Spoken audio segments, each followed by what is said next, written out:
Alrighty, welcome to the PSBS, that's the Plays Bullshit Session podcast. I'm your host, Coach T, PS and Body Boys, and my co-host here is... Andrew Renus, double is. And... Okay, I'll go. Emmett Watkins Jr., EJ161. And... And this is Ryan Jones, a.k.a. Super Phoenix, a.k.a. Fox Rock, or a.k.a. F inverse, F of G, if P even Q into the limit of infinity. Yeah. A.k.a. your mom. A.k.a. long. Oh, I thought you said a.k.a. your mom. Yeah. Yep, that's definitely what I said. But yes, with us we have 4 hosts today. Emmett returns and also Ryan returns to the show. Because we got a special topic today. We're basically a panel. A panel of sorts. Yeah, this is the most people we've ever had on the PSBS. Hey, God, this is like a monument. Yeah, man. Similar to what we're going to talk about, which is also a monument. But it is. Also, this is also a monument for our own podcast because we never had 4 people before. No, this is our biggest podcast we've had. Yeah, for one of the biggest games to ever grace the PlayStation platform. Yes. Ever. Exactly. Yep. So I'm not sure. Maybe I'll decide after if I want to actually dub this episode 64 or not, because we decided that's what this whole episode is going to be about Uncharted 4. So we're going to go into spoilers. So if you haven't finished Uncharted 4, then just sorry, turn away. It's been a month since the game's released, even though we're all a little late on it, but well, we had to finish it and digest it and everything. And take time with it. Yeah. We're not these day one beat it entirely kind of deal. Exactly. I kind of did. Oh, well, guess what? You're not getting another Uncharted, and probably what we'll talk about more. What we'll see in the future of Uncharted in a little bit. Yeah, but so that's just the point I'm trying to get clear is that this is an all Uncharted episode. We thought about doing a regular episode this week, but we thought no, it's gonna be all rumors and stuff. That's gonna be confirmed next week anyway because of E3. So we'll just do this Uncharted episode before the big E3 wave next week. So yep. So here it is, Uncharted 4. So where do we start? It's a little difficult. I kind of maybe I thought to actually go to the very ending first, since that's a very I love that part. interesting talking point, because it's just something that now I already had known that there was going to be an epilogue in the game, but I felt like when I first played it, like, oh, this ending's like very already kind of fine. And I was like, oh yeah, there's an epilogue. Now I actually had the impression that there would be multiple epilogues for some reason, but that was wishful thinking. So like, there's just one epilogue, and goodness, that was quite something. Having you're playing Crash Bandicoot again as you did kind of in the beginning of the game, which was really cool. No, and then you just look in the background like, oh, what is this? Like a little thrown off here. That pan. And then pan. we get the slow pan, and then there's the dog, and then we get Nathan Drake's daughter, and then I kind of recognized the actress as soon as I was hearing her voice, because I remember like she was on some ABC show or whatever. Just Last Man Standing. I don't remember. She was on this. She's a very good actress. Tim Allen show. Yeah, Tim Allen show. Yeah.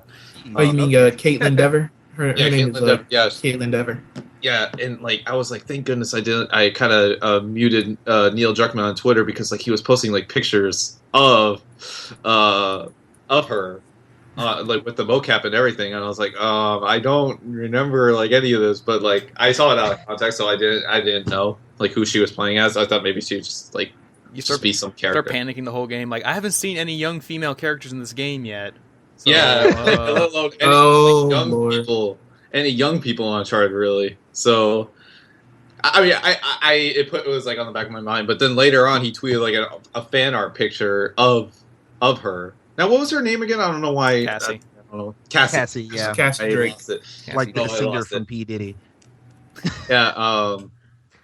Just seeing, just how she was, because we already had so many people speculate about like Nate and Elena having either like a son or a daughter. I knew they were gonna have a kid. I just knew it. Yeah, I knew they were gonna have a kid in some fashion, and it's really interesting that they went with a daughter. I think having a son would be a little too much, because like, oh, we're getting like little Drake, because having him as like a son, then we would have gotten like a little version of Drake, as we already did in the past. Not only from past of the game, but also Uncharted 3. So Mhm. that was quite interesting. But how was the kind of just that introduction of the epilogue go for you guys? Especially kind of, did it take you aback? Did it not surprise you too much, or was it? Well, I mean, once they started that slow pan, I'm like, oh, they're going to reveal something. Something's going to be revealed. And slowly, and then like the pan, and like, oh, it's Ellie. Ellie is Drake's daughter. Holy shit. start throwing things around, Lord. going to panicking. Because, dude, you know how sad of an ending that would have been if it would have been revealed Ellie was like his daughter? Because then you know they're all about to die. After everything. Shit. That would have been awful. That would have been an insane ending to know that Drake and Elena are about to die because the apocalypse is about to happen. Nah, man. I don't think Naughty Dog would have done that. No, but it just would have been crazy if they would have, though. Yeah, that would have destroyed everything Uncharted stands for if they just combined them. Or it'd be a cool twist moment, but it just ruined it. It's funny that you guys talk about The Last of Us, is because you know how that epilogue sequence kind of gave some Last of Us vibes in the beginning. It felt like the epilogue felt like the prologue. Opening. Yeah, a little bit too much. Yeah, it did. Like, there's nobody around you. You're disoriented. Where everyone's at. I'm like, why did they kind of do that? But see, I totally thought that when she walked out of the first house, like they were gonna just come up in similar fashion like The Last of Us, where it's just like, go back inside, honey. Something's going on. I thought, because that seemed like they were going to do that. Right. Yes. Like that's where it would have gone down. But no, they actually kept it light, which I appreciate. Well, just in the whole scheme of things, everything worked out in the end. And it was funny that because like me and Cody were talking about like actual several months ago about like how this game would end up and turn out. We always hypothesize like, oh, whose turn is it to die in Uncharted, yada yada yada. But it ended up being no one, and it's a very difficult balance that probably Neil had in his mind, and someone else that wrote it as well. I don't know why I don't have his name. They went that route, which was fine. I guess it just. Having any kind of like life-altering event that would have happened to Drake, Sully, or Elena or anything, just I guess wouldn't have been Uncharted. So, they had to kind of keep it in line with the other three games, where it's just even though this is a more somber and darker Uncharted, it's still a dark tone. Like it's not a dark tone. I was like just this is one thing we talked about before. Like we thought like Uncharted 4 was going to go in a really dark direction, but it didn't. Like it's like you said, it is more mature in a way, but it's not necessarily a dark story. No. See, we don't get reminders of how many people Nate has killed or anything like that. We still get Uncharted. That's what we still get. Yeah. See, that's why I think they did it so great. Because if you think about it, Naughty Dog was kind of stuck in a situation where they did The Last of Us, and it was a whole bunch of new stuff that no one's ever seen before and a bunch of surprises. When they brought back Uncharted, they had to do it. They had to give everybody the same stuff that they've been getting, but they had to figure out a new way to put it to you. So that's why they had this darker tone, even though you had the nice adventure spirit. And even with their kid, I was expecting a baby to be born at the end of the game. But no, you turn around, this kid's been here for 13 years. Yeah, or 15. Still surprising. Or 15. I say 13 because I don't know. I just teenager, 13 years old. Drake's how old are you again? She's like, huh. At the end of the game, wiki how old she is. It's gonna really suck when he's like telling her about the adventure. He's like, "Oh yeah, I killed like millions of people. It was great." He's like, "Dad, what?" With the gun. You're gonna talk about Golden. You're gonna talk about Golden Abyss. I had to rub all those things. I almost cheated on your wife with this girl named Chase. Well, that was before Uncharted 1. Oh, yeah. So that was even before he met Elena. I almost had a kid with this girl named Chase. I taught her how to kill people. I thought her name was Marissa. Is it? I don't know. That game was pretty forgettable. Who was the other guy? Dante. Hey, don't be dissing Uncharted and Golden Abyss. I mean, honestly, that game was good, but it's like it holds not even a candle to most of the games. Even though I think it is better than the first game. Yeah. Oh, it is. So is Drake gonna? Yeah, that's what I'm saying. Drake gonna say everything like, "Oh man, at Golden Abyss, I taught this girl how to kill people, and we did this, and then in Fight for Fortune, I did this card battler. I battled people with my cards." had to collect this parrot. This parrot was being a bitch. Then I had a weird fever dream where I fought some guy in a burlap sack. It was weird. And Ghost Rider and everything. Okay, I mean, you were right. It is Chase, but like her last name's Chase. Yeah. But yeah, Marissa Chase. Because Marissa you see a reference to Uncharted Golden Abyss in Uncharted 4. Yeah, it was his belt buckle, right? No, there was like an envelope thing that was to Marissa. Oh God, I forgot about that. Yeah, because I remember he picked up one belt buckle. I remember he picked one of them up and was like, "Oh, it's not my style anymore." Because I knew in the beginning that there was going to be some Golden Abyss reference. I was like, "Oh, what is it going to be? What is it going to be?" And then the attic scene. I definitely had to look around everywhere, and I was like, "Yes, you referenced the Vita." Let's talk about that game that's on PlayStation 4. Let's talk about that attic scene, actually. What do you guys think about that? I thought that was like probably one of the highlights of the game for me personally. Oh yeah, that was great. Yeah, the attic scene was fantastic. Him reminiscing about across all 3 games, all the items and all that stuff. I thought that was really great. And then having the gun. Toy gun. And having those ping pong ball physics, man. Having them all individually bounce and not disappearing, and you actually see them on the ground and they move around. Yeah, that's what I'll explain to Andrew the other day, the dark meaning behind that scene. How he reminisces of because he has pictures of like bad guys hanging on the ceiling and a picture of Lazarevich somehow, and he like shoots him in the face. Yeah, he misses killing people. Like that's what he's doing right there. He's fantasizing about killing people. Like, oh, look at this gun. He's all having fun, pretending to shoot people that he already killed. Like the dude's a psychopathic murderer. He misses killing people. Well, granted, in Uncharted 2 for Lazarevich, he did the Batman thing where I don't have to save you. I'm not going to kill you, but I don't have to save you. Yeah, kind of thing. So, that was pretty funny. I mean, that whole scene alone was pretty funny. Him doing that, but just exploring around the house, looking at the wedding photo album, even though that was downstairs from the attic. All that was just so great. Seeing him, especially with the way that the game opens and having him. We get the glimpse of what his normal life is and all that. That was just great. Knowing his job and like what it is like, and then once after he's done busting out the PS1 and playing Crash Bandicoot for the first time, and then I think that the scene that really hit for me was like when he was not really listening to what Elena was talking about, and then getting another talking point I probably want to get to now is the choices, because something that maybe was not of too deep concern at quote unquote PSX. Choices. Yeah, quote unquote choices of what to say. Now we can't really say, even though it was advertised, we saw it on PSX, like, oh, maybe this might be something that might be like pretty crucial to the game, but it turned out it wasn't. Nope. Because you only get to do it like once. 3 or 4, I believe twice. Nope, once. 3 times. 3 times. No, it's actually 3 times, because you do for Sam, when you talk to Sam, Elena. Yeah, you tell them about which game. And then Nadine. I never did those. See, in the Nadine fight, I don't know if that was necessarily something that was the fun Nadine. at the time. I forgot about that. Because you just got to choose what funny quip you wanted to say, and I chose the one where it's like, he one? belongs in a museum. Oh, yeah, I completely forgot about those. I completely forgot. I remember the first one. I just do not remember the second and third one. I remember them now, yeah. Yeah, there's only 3, it turned out. And I would have actually expected more towards the end of the game, but it didn't happen. So I was wondering what you guys think about that, and probably going into maybe Naughty Dog's next game, which I presume is Last of Us 2, but don't want to make too deep of assumptions on that. But even though we're talking about just Uncharted 4, where if that might be bled into their next games, having different choices of what to say that wouldn't really necessarily expose more story or anything like that, just to kind of have your character say what you would want.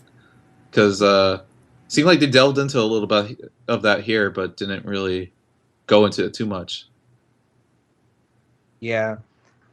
I mean, hopefully they'll just come through and I don't know, because the choices it very much seemed like they added it in at the start of the game, and then near the end they were just like, let's just focus on the story we're trying to tell, and there was less room to even give options of choice near the end. Like they completely fell off after like chapter 4, or maybe even after chapter 2, it was just gone. So because iterating a system like that, because I remember going to the Mass Effect, even though Mass Effect is a totally different game series and it's an RPG and it's built like that from the ground up, but having like a system like that in a game is very complicated, actually. Yeah, I mean, game development in itself is already complicated from the start, but having a dialogue system that branches off like that is very complicated. And you're probably right, Emmett, where that was probably very late in development, probably, and just couldn't probably be entered in only like not even a handful of sections in the game for it to work. So, I don't really think it's anything related to having to crunch time this game or to get it out or anything in order to implement these, but I thought they were implemented well. And, it was never anything that I thought about like, oh, when am I going to press so-and-so to say something? Even though it didn't cross my mind because it was until after the first Nadine encounter. So, it didn't happen for the rest of the game. But, I wasn't thinking throughout the game like, oh, am I going to need to press something again to say something or what? Like a quick time event. Yeah, or anything like that. Because like the cutscenes in this game were done so well, because it was very to the point of something that you simply couldn't do throughout the game because, they were just character interactions that you get. There wasn't too much of those set piece cutscenes that you would kind of normally get in other games. And Uncharted is known for doing that too. I mean, you don't get cutscenes of like set piece moments in Uncharted. You get to play them. That's what has always been the standout of the series.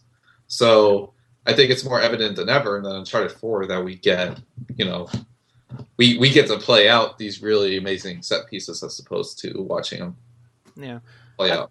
Yeah, I think that's why they kind of put them in the beginning of the game, because the thing about the opening of the game is that it is really slow pace compared to the rest of the game because you're trying to readjust to Drake's new life, and it's one of those things where like if you replay the game, it will feel kind of like a slog to go through that because you're not actually kind of playing, you're more just going forward, So I think why they're there in the beginning is just so people who replay the game have just something different to hear when they do it again. Yeah. So it doesn't feel tedious. Yeah, so you're not just hearing the same dialogue over and over, At least you get to change it up a bit in the beginning. Yeah, so it was probably in the more appropriate places where it needed to be. Mm-hmm. And, yeah. Oh, I did notice, though, in the opening, because you pointed out, and I saw it now the second time when they show it towards the end. But yeah, Drake does work in New Orleans, Louisiana. Yes, he does work in Louisiana. Well, I heard about that, but every time I looked out, I was trying to look for like landmarks like Huey P. Long or the Superdome, but I never saw it. And I was just like, hold on, if he works in New Orleans, he's probably near the Superdome, near the river somewhere. I mean, I just couldn't see it. Yeah, I didn't see it the first time. Like when at the beginning of the game, it didn't strike me as New Orleans. I was like, I don't know what this is. But you pointed out to me. I've never even been to New Orleans. Well, yeah, but that's the point. I mean, dude, I live here right now. And I didn't bother looking anything up because I didn't want to know what all that shit was like with Drake in the beginning. I was like, oh, the way that it looked at everything, the colors, I was like, oh, just like New Orleans or something. I was like, oh, he lives in New Orleans. That's your assumption of what New Orleans is. There. You see a river. You see a river and a bridge, and you're like, oh, it's New Orleans. It's not San Francisco with a big bridge and a really big river. Yeah. The best way to know it's New Orleans is if you just, in the diving section, you find a grave and you open up the grave and it's freaking Cole McGrath from Infamous 2. Nah, that's New Marais, man. Not New Orleans, it's New Marais. And technicality. Alternate reality. But, too sensitive a topic. Don't you dare joke about Cole's dead body. I don't even think Cole is dead. I don't even think Cole is dead. Save that for the infamous Second Son spoiler cast. Oh yeah, 3 years later doing the spoiler cast. Did we even? No, we didn't. The show was even accepted by then. No, the podcast we did wait for the order, no less. But we didn't do it for this. But it wasn't new at the time. But anyway, yeah, I didn't know it was New Orleans the first time. He pointed out to me, and then when they go back to his the place he works at the ending, you see it on the sign. It says Jameson, whatever, and underneath it says New Orleans, Louisiana. I'm like, oh, okay. Yeah.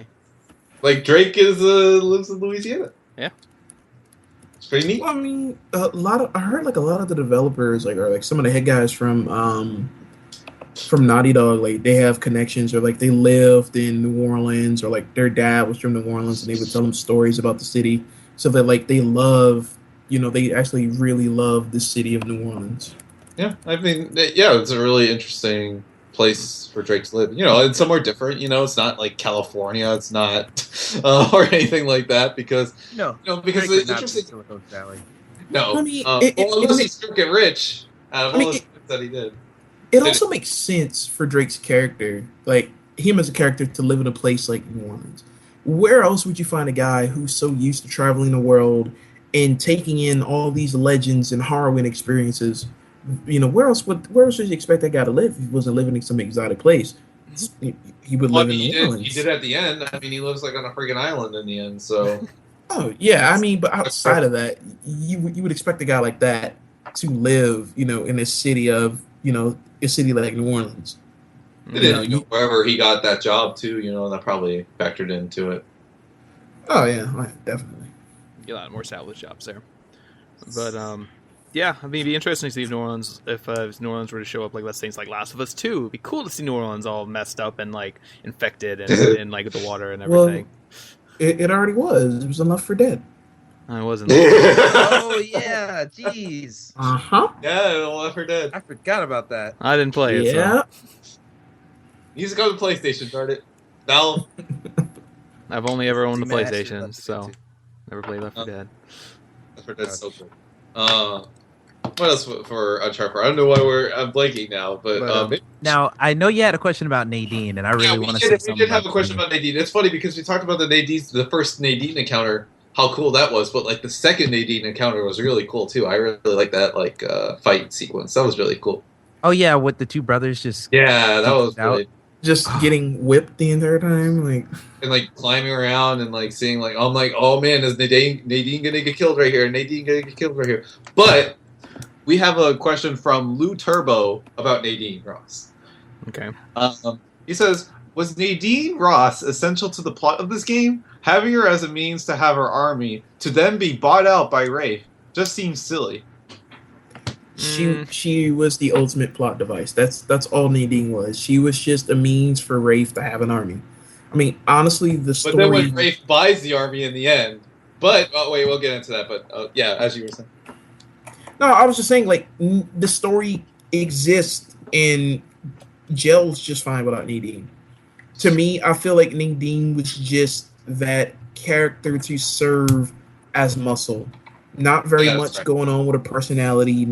She has personality, but she does. It's just not very well defined. She's not very well explored. No, she's just that character who's there to beat the hell out of the Drake brothers. In the serve as that that plot device for saying, hey, we have an army and you don't. We have a PMC. Yeah, she's the hired hand, the henchman, like you always see in movies, like wow, like in James Bond, like in Deadpool. She was the chick from Deadpool, just there as muscle. You know what? I completely think that Nadine, because think about it like this: with the two Drake brothers, you got Nathan Drake, who's way more grounded. He's not about this adventure lifestyle. He's really not only anymore. Here.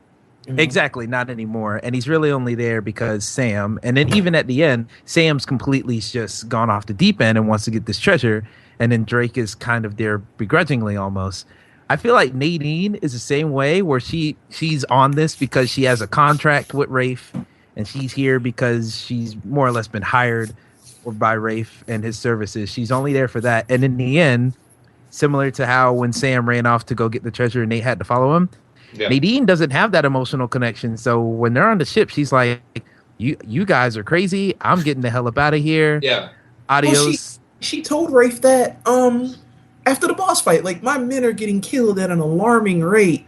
Like, I don't want to be here. This is way more than you're paying us. He's like, oh, well, you see, I bought your men's loyalty, blah, blah, blah. It's like, well, she, out of the whole story, Nadine, to me, is the most sane person out of all the characters in all of Uncharted 4. I think that's why she's important. She's the most sane. She acts as the straight woman for all the characters here, because Rafe's gone crazy, Sam's gone crazy to a lesser degree, and then Nate's kind of stuck in the middle to where he knows all of this is insane, but he still has a little bit of that allure, which actually goes away by the end of the game.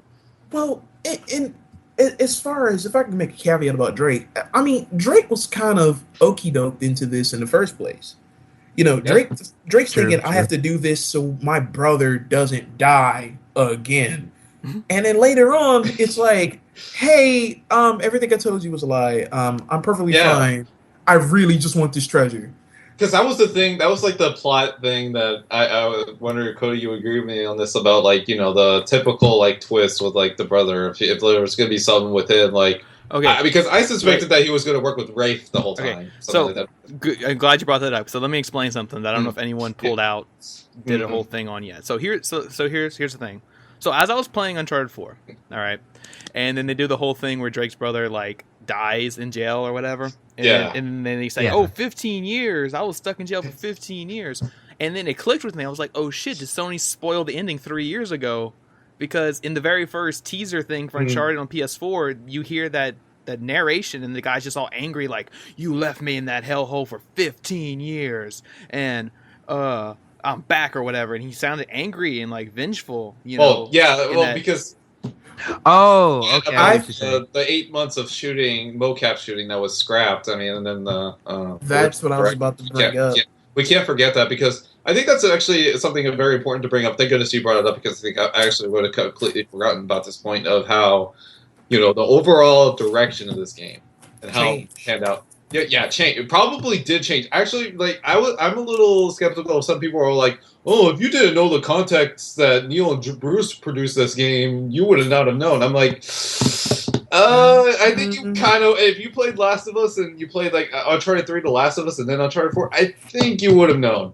Because especially as I was playing at the beginning of this game, I was just a little like, man, like how would this have turned out differently? But then, as time progressed and I played it more and more, I was like, "Oh, I couldn't imagine this any better."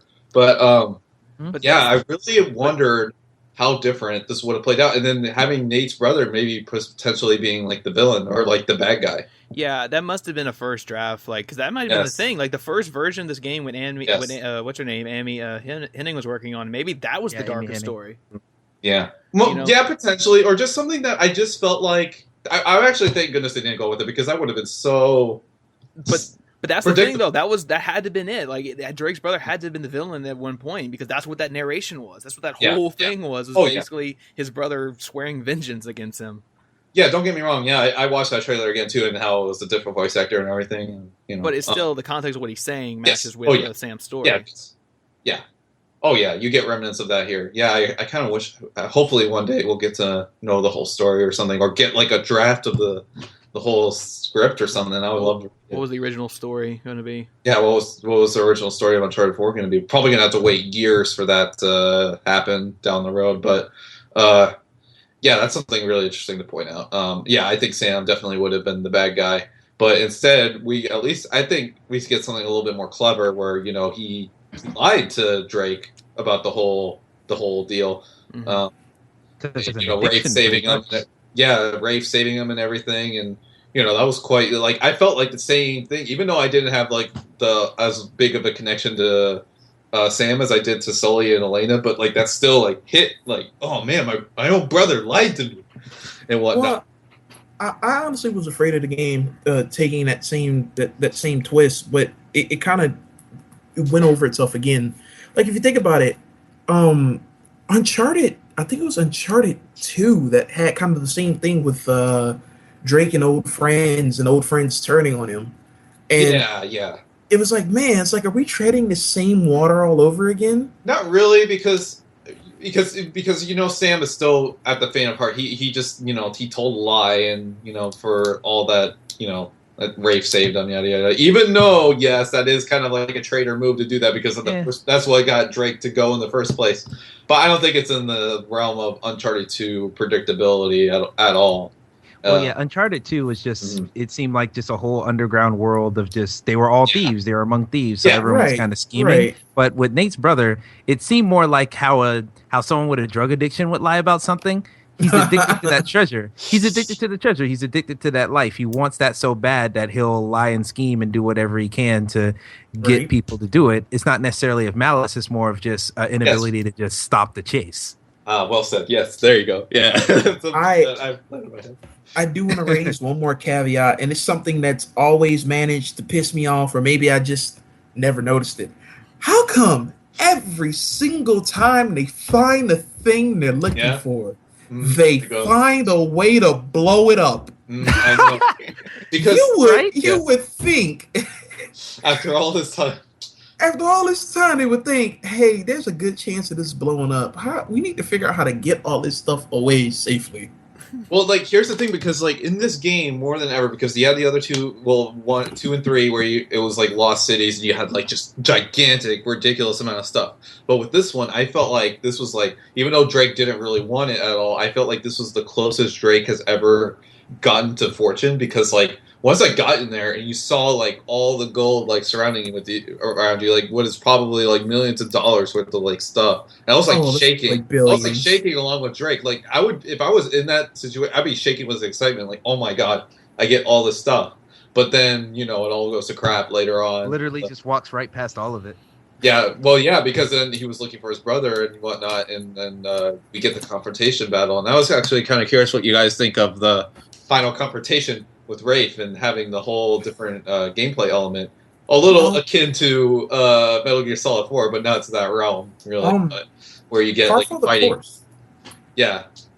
Of course, really? That boss battle to me just felt really par for the course for me. It's like, I feel like the high part of everything, even that boss battle, was like the very last bit of it. I'm talking about the very last bit, where you're where Drake is down on the floor, fending off Rafe with the sword, but everything else was pretty powerful. The chorus, I felt it was just like Uncharted 1's boss battle all over again. Yeah, or it's just kind of like Uncharted 1's boss battle was very opposite. It was kind of opposite, because for Uncharted 1's boss battle, I mean, I don't know why we even go into that one, where it's just, methodically, you just kill these dudes and then go on to the next wave and then, do it again and then dodge. But at least with this, I thought it was pretty neat having the new gameplay element. And reading Rolling Stone's Neil Druckmann interview, that supposedly what got scrapped in the game was, like, you were supposed to originally do another different sword section towards the middle of the game before you do the sword battle, so then you wouldn't be completely thrown off. It was like with a kid or something. Like, in the market, you play with the sword with the kid or whatever. Oh, okay. To introduce you to that gameplay element of sword fighting. But they scrapped it. Though. I like how they had it in this one, because I feel like it was just super duper appropriate, because the whole franchise is based on pirate themes and stuff. They just never outright went with the throwback, like Pirates of the Caribbean type pirates, but this whole game was all about that. So I feel like the ultimate evolution of that idea and that concept is just to have a straight up sword battle at the end with 2 pirate swords on a burning pirate ship in the middle of a secret pirate island. Yeah, like I thought it was really pirate treasure. Exactly. Like, I think out of all the ridiculous end boss battles that Uncharted has had, Uncharted 1, yes. Uncharted 2, and even Golden Abyss, but I don't even think Golden Abyss had a boss battle. Yeah, it was that really long thing, you swiping your finger on the screen. Yeah, that was the ultimate QuickTime event. No, because that could have simply been a QuickTime event, but they actually made it interactive and did everything with it. But, I don't... Some people kind of put it akin to as bad as Lazarevich in Uncharted 2, which I don't... Oh, not at all. It was. I didn't think Uncharted 4 was that bad, but now I'll admit Uncharted 2's and Lazarevich thing was a little annoying. But, I thought it was fine. I don't know what you guys thought of the end boss battle. I liked it, but I like the kind of like the dialogue, the back and forth, and then when like Rafe is like Drake the legend, discovering all this stuff, and it kind of made me question. And it made me question, like, wait, well, do people like in the world know who Nathan Drake is? Like, is he famous? Like, generally? Just in those underground. Underground. Well, I'm sure the underground still. Yeah, probably just the underground, and even though Rafe is just introduced to us on Uncharted 4, out of all the games that he knows him, like, he's known him for a long time, and he's known that he's done all that stuff. Yeah, but I mean, still calling him a legend still means that a lot of people must know of him. Because he's probably underground. If we were to go to the dictionary term of a legend,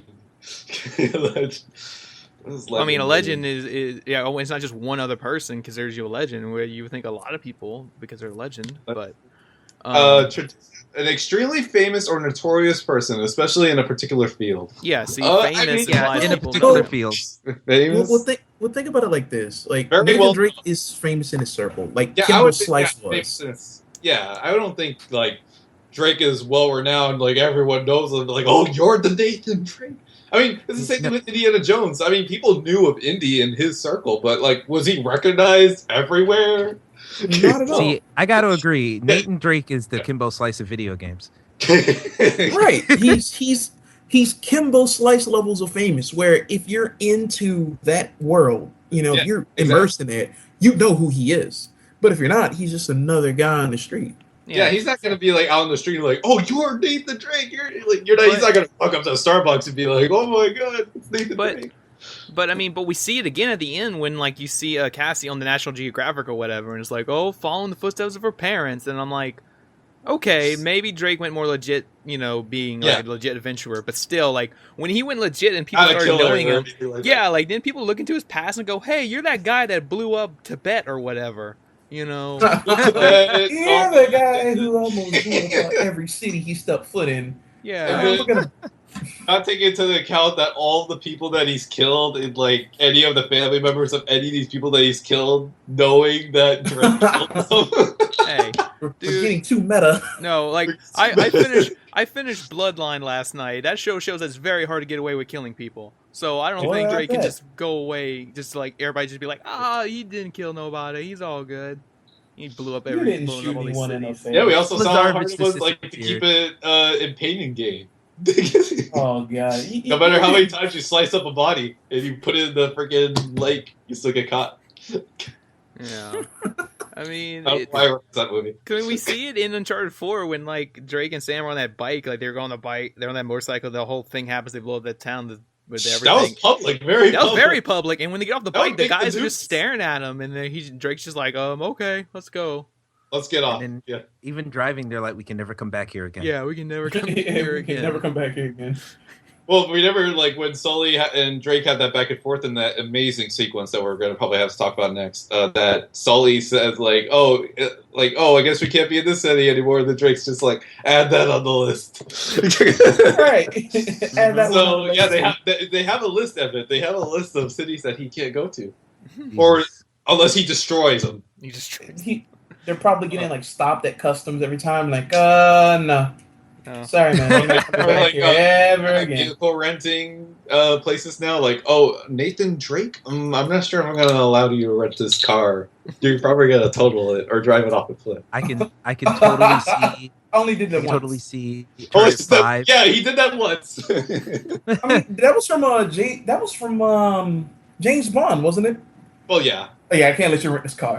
I can't let you. Well, actually, he totaled 2 cars. Technically, he totaled like the one he was driving off the edge of the cliff or whatever in Africa. But I don't think he totaled that necessarily. And then the one that got totaled in the river, which that was an exhilarating sequence right there. I was like, damn. Like I was like, shoot. I thought that was great. Yeah, I thought it was weird that they had that whole near-death experience, and then as soon as they get back up, they're like, about our marriage. Let's continue that conversation. Elena one scared me. The one with Elena, I'm sure you know which one we're talking. Before you go in the catacombs or whatever with the exploding, that scared me. I was like, no, because oh wait, like you thought they killed her? Yeah, Elena when she was like laying down there, like I was like, oh yeah, I remember. Yeah. I was like, the music stops and everything. I was like. No, the other one too was kind of going back to the end of the game. Here was when Sam was pinned down on that thing, and then like I had like the same reaction that Drake had, like where he was like going around having his hands on his head and everything. I was like, damn, like are they really? But no, they didn't. But see, they did that with Drake himself too when you got trapped under the ship and then the water was rising. Also, thank God they did that with Sully, though. Thank goodness they didn't screw around with Sully like that. Because me and Cody were talking about, like, they already did that a couple times with Sully already. Yep. Yeah, 1 and 3. This 1 and 3. Exactly. Yeah, so thank goodness they didn't play around with, like, Sully. Like, oh, dude, the only thing they played around with Sully a little bit, where it left it a little, like, was, like, with this history with Nadine or whatever. But, I mean... I mean, they had some history. I mean, that was it. I mean, I guess that didn't really. Well, speaking of character history, me and Andrew talked about this off air, but I want to bring it up. It's a little weird where Sam fits in the timeline of things. Let me explain. So in Uncharted 3, that was the first game where we kind of really got into Drake's background. You know, we see him as a kid, we see him like running off on his own, and then he meets up with Sully, and then you think, oh, that's them, all right, they team up, and that's fine. And then we get the whole thing with what's the bad guy's name in Helen Mirren in Uncharted 3? What's her name? Malone. No, God. Oh, God. Marlowe, thank you. Catherine Marlowe. Captain Marlowe. Marlowe. Yeah, she shows up and basically just reads off Drake's history on that file, and like, oh, and Drake's not your real last name, but we don't need to talk about that. But she doesn't mention his brother in that file. Yeah, which is a big thing. Which is really weird. Like, they don't mention his brother in that file, and I'm like, okay, because now we know he has a brother now in Uncharted 4. And then, all of a sudden, he has a brother, and then in Uncharted 4, like, Sully knows him, so like Sully knows Sam, like they work together too. So I'm like, so what? And not once was Sully ever mentioned him at all in any of the other games. That's what it leaves it open. Well, no, I understand that. Right? I understand that because Drake said that after he thought Sam died, he didn't want to talk about him anymore. You know? Oh, okay. Yeah. I understand that, but every day, like, oh man, Sam would have loved this. The fact that Marlowe didn't mention it. Yeah, the fact that Marlowe didn't mention it's weird, and the fact that Sully knows Sam, so they've worked together. So that basically means that after that big scene in Uncharted 3 where we see like Drake and Sully meeting for the first time, basically right after that scene ended, Drake basically went, "Oh, I have a brother too. You want to help raise him too?" By the way, I'm not alone. I'm not Oliver Twist here. I have a brother. Wait, did he say that in Uncharted 3? No, he didn't. That's what I'm saying. No. You wish they would have had something like that. That's what I'm saying, though. He said all that after the scene cut. Like, what we saw like was they cut the scene. Like, after and the then scene they're cut, like, by the way, here's Sam. Yeah, my brother. Here's my only brother, you know. The only relative I have in the world. Yeah, Sully was just like, I thought I was going to help to raise this kid, and I got to raise 2 kids? Do you have any, like, sisters and other brothers and cousins and shit? Like, had to raise the whole Drake family? I had a grandmother, but she kind of died immediately after I met her. Right? Like, it was our fault that we killed our grandmother. Actually, now that I'm thinking about it, that is the character that died. Everyone thought someone was going to die. That's the one. There you go. Oh, yeah. That's really the only kind of character death, the old lady in the... Yeah, the old lady who was like friend of your parents or something. She expired of natural causes. Whether they showed up or not, she was going to die. From the looks of it. They was on her way out. Speed it up. She was smoking enough. She seemed to be full of cancer by the time the boys ran in there. Yeah, I know, right? She was like at 99.8, 99.7, and then like, oh, dang. Oh, that's another thing too. It's like, oh, how do you feel about Drake's real name being Drake Morgan? Oh yeah, Drake Morgan. Nathan Morgan, right? Because they assumed the Drake name, so yeah, Nate Morgan. I keep calling him Drake, so I assume that's like his first name. So yeah, Nathan Morgan. Sorry. Well, no, because that was something they teased in Uncharted 3. It was like, oh, that's not your real name, and they never brought it up, and we had to wait all the way to Uncharted 4 to come out, and they finally get it. It's like, yeah, you think it's Morgan. Well, he could have still assumed his pirate lifestyle and just called himself Captain Morgan. But yep. But I was like, okay, so you gotta have, you gotta have the 2 first names, man. You gotta have 2 first names. Yeah. Yeah. Yeah, I mean, that wasn't anything I thought about too much. I mean, it was a really neat reveal, getting that flashbacks. And those flashback sequences were really great. Oh, yeah. I really liked the way they handled every flashback this time out. It felt a lot more fresh to me. Yeah, I think so too. Yeah, it was a nice breakaway from all the action and stuff like that. Yeah, especially the second one. Yeah, the second one was really good. Yeah. I mean, gosh, it was long. I mean, it was long, but it was like really good. I mean, I just remember just exploring that house. Got some Last of Us Left Behind vibes of like trying on the hats and doing a lot of stuff. Yes. Oh man. Which is pretty good. I really dug that. Yeah, there's a lot of Last of Us influences in Uncharted 4. There is a lot. Definitely. But in the beginning, I was a little bitter about it. But then once I kind of really had thought about it, it was all for the better because I just think like with all because I think the biggest one that they did so much well, which I think should have hit you as soon as you discovered the ruined city, was that it used a lot of environmental storytelling. Oh from yeah, Last of Us. That stuff was great. Because I think more than ever, because especially with this Uncharted 4, that I actually gave a damn about the like historical thing that Drake is actually looking for. Because you have like these real pirates that exist in the real world. Yeah, where the rest of us, all this stuff is fiction. Yeah, actually, really fleshed it out more than the other 3 games. Because some of the other 3 games were like exaggerated and kind of even more fictionalized, but this one I felt like grounded it a little bit more. Yeah, and using the visual storytelling beats from The Last of Us here helps so much. Mm-hmm. Yes. Yeah, I definitely agree with that. Yeah, visual story. Yeah, because we saw that too in the house when they were exploring the house. You just saw all the visual storytelling. It's like, oh, look all the medical equipment. Look at these beds. Yeah. Look at all these notes everywhere. Telling the story. You did not get any of that in Uncharted 3 or 2 or even 1. All that was from Last of Us. And then even towards the end, when you were like chasing your brother through the empty city and everything with Elena, like you could it felt like not only chasing your brother, but kind of chasing these 2 pirates as they betrayed everyone they loved, and then they betrayed each other, and then it was only Avery left, and he just went crazy and was killing people in the tombs. Yeah, at one point you're expecting like that echo ghost thing, like in like Prometheus or something. Like you see them like killing each other and stuff. Well, I do want to say about those story beats. This to me definitely feels like the masterpiece we've been waiting for in terms of Uncharted. It's like when I feel like this game was aptly named A Thief's End because it just took everything that Naughty Dog had built up to that point, and he just said, "Hey, this is going to be our magnum opus, at least for now, for Nathan Drake." Yeah, for Nathan Drake. This is not to say for Uncharted as a whole. But this was the culmination of everything from story beat to the characters being believable to the acting. Everything just led up beautifully, and everything was just so expertly timed. I felt sad when I finished the game in 15 hours. Like I wanted more. Yeah, because once you hit that ending, it really hits you like, oh shit, we're never going to see Drake again. Like they are off into the sunset for real this time. Right, this is truly A Thief's End. Yeah, I think a remarkable part is that, especially when you meet up with Elena again after you get hit in the head, you get hit in the head, and I really thought hopefully they were not going to go with a memory loss thing, but thank goodness they didn't do that. Who? For every kind of cliche to happen on Uncharted 4. I have a brother? What?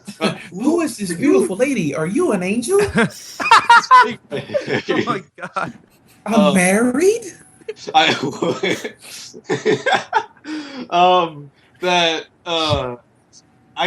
got Uncharted 1 vibes from it, with with Elena. I mean, that really came full circle where it was getting the Uncharted 1 vibes and then driving around and all that. I thought that was really fantastic because kind of going into probably what is probably, at least for me, the best like action set piece moment in the game, because Uncharted 4, I mean, has a handful of them, but it's not in the realm of like Uncharted 3 or 2 where you constantly kind of get bombarded with them in a way. Oh, yeah.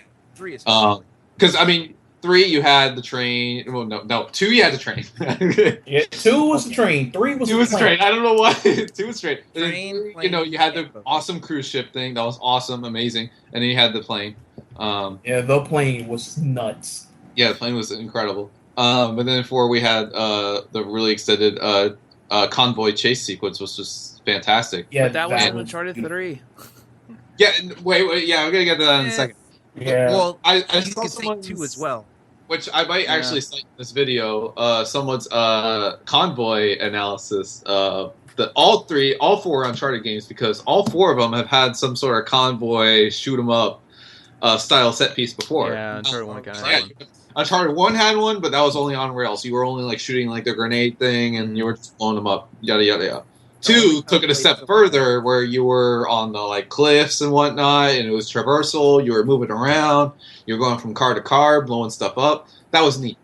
3 Yeah, it was a little bit more plain. I mean, you were like just moving the stick up with your horse and then going. It was more flat. It wasn't as exciting because you had the snow terrain. It was up and down, but you just had the sand, which is very flat.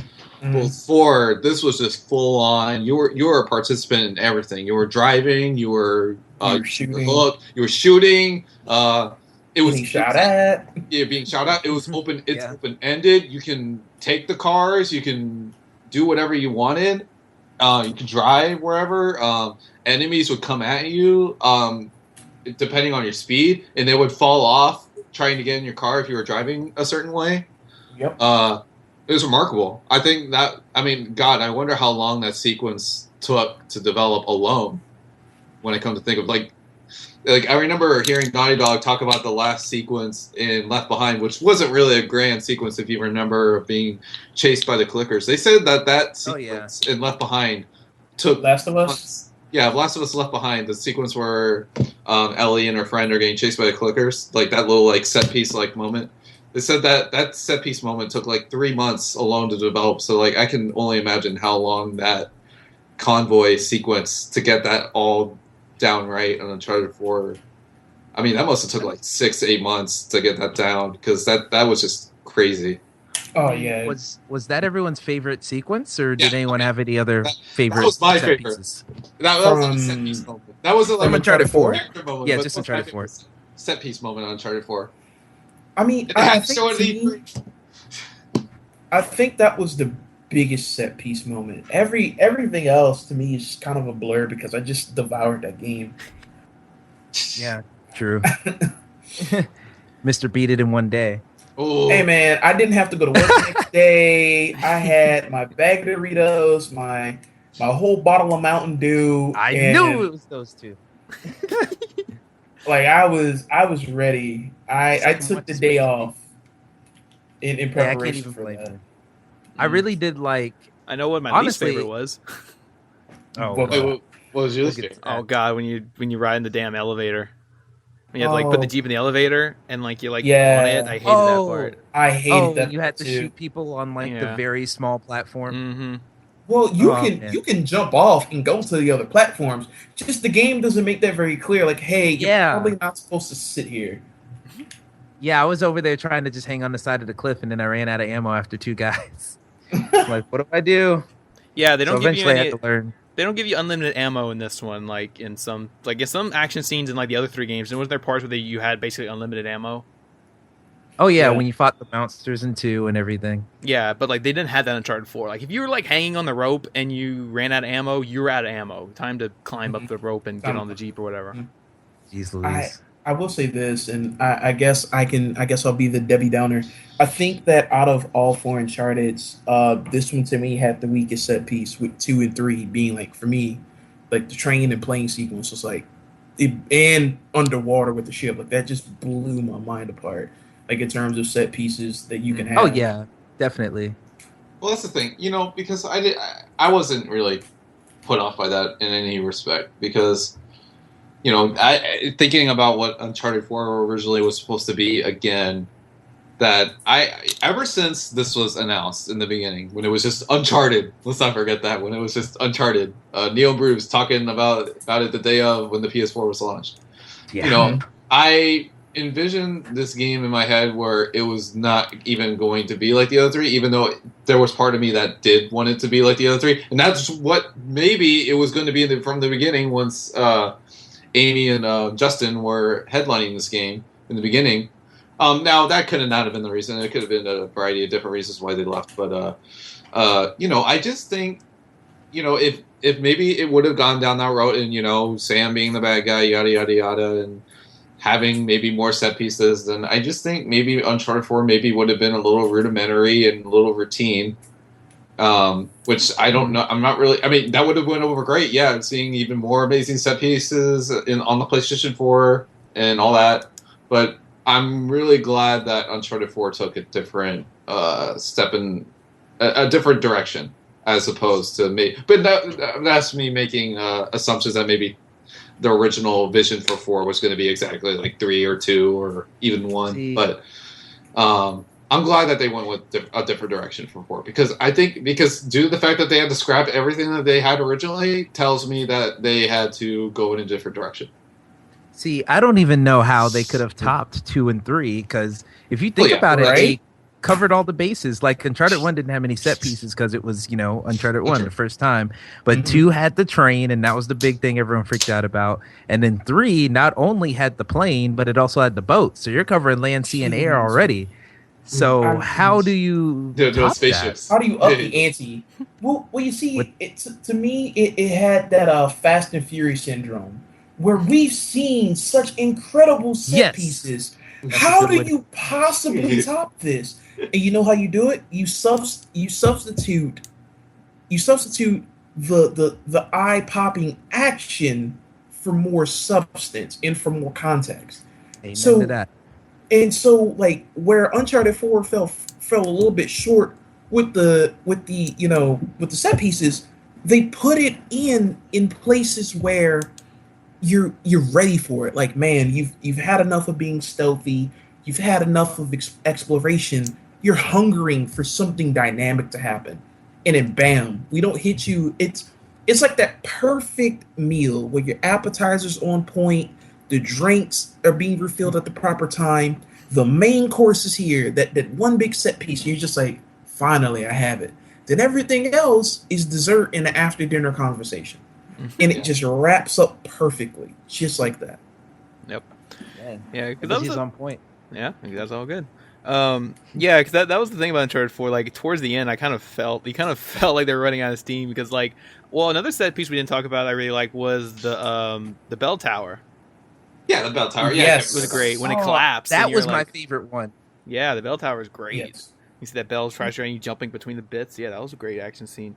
But towards the end, you can kind of feel like they're running out of ideas. It was like, oh, what do we do now? I don't know. Exploding mummies. And how stupid was the exploding mummies? Yeah, that was actually a pretty dumb mechanic. Like, it's just like, oh, roll away. Bam. And it's like, it doesn't kill you. If as long as you roll back at least once, you won't die. It's just annoying. I don't know. I died like twice. Just running into like a bunch of mummies. Like, this one won't explode, will it? Boom! Oh, I got black and white.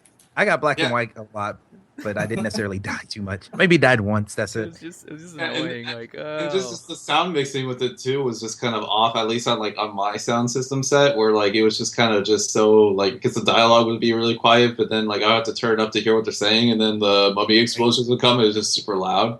And I played around with the sound setting too, where I can maybe make it a little lower, but it still was like coming up louder than. Well, which makes sense. Of course, explosions are going to be louder than human dialogue, but God, it was just like, ow.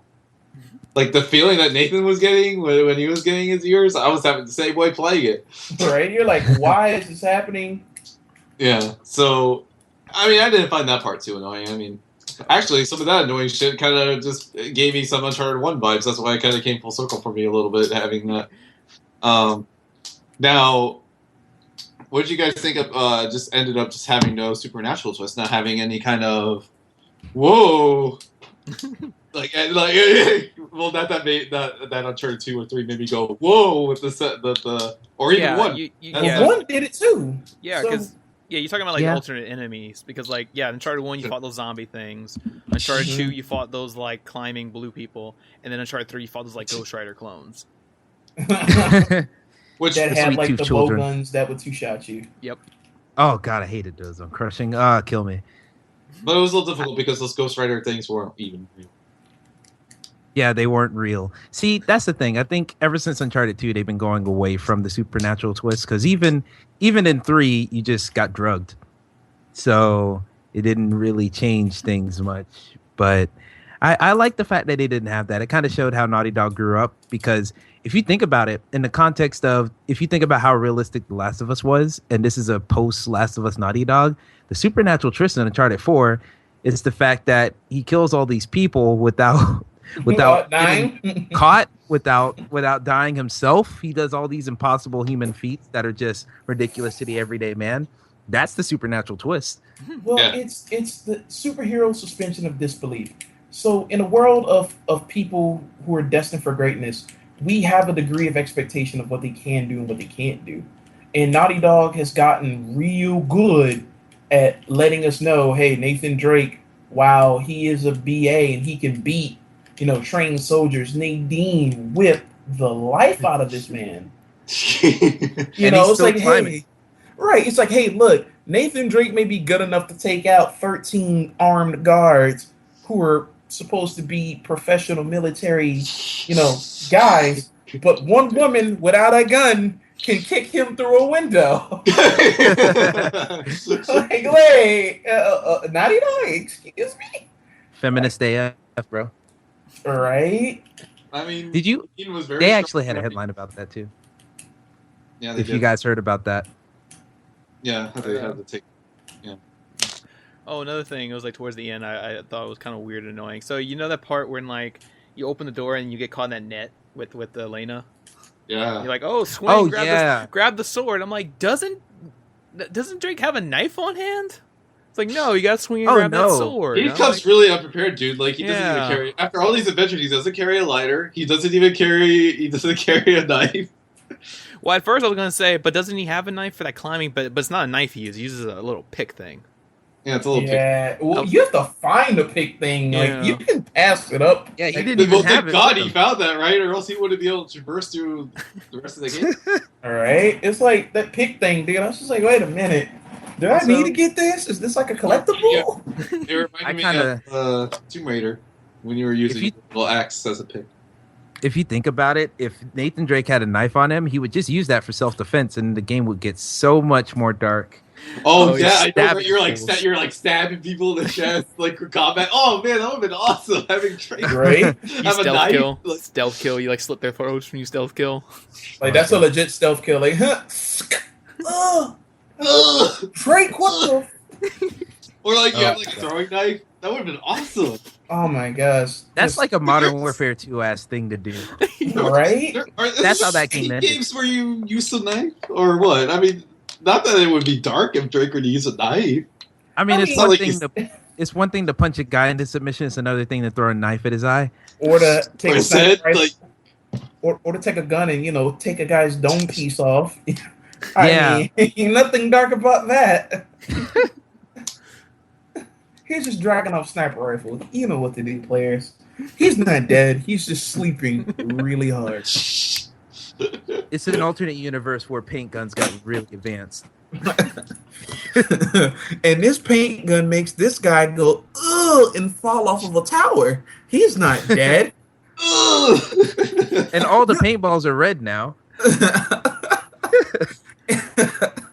No, like, to me, honestly, when I sit here and I look at Uncharted 4, as far as everything goes, the one thing to me that just like I have endless fun with is the grappling hook.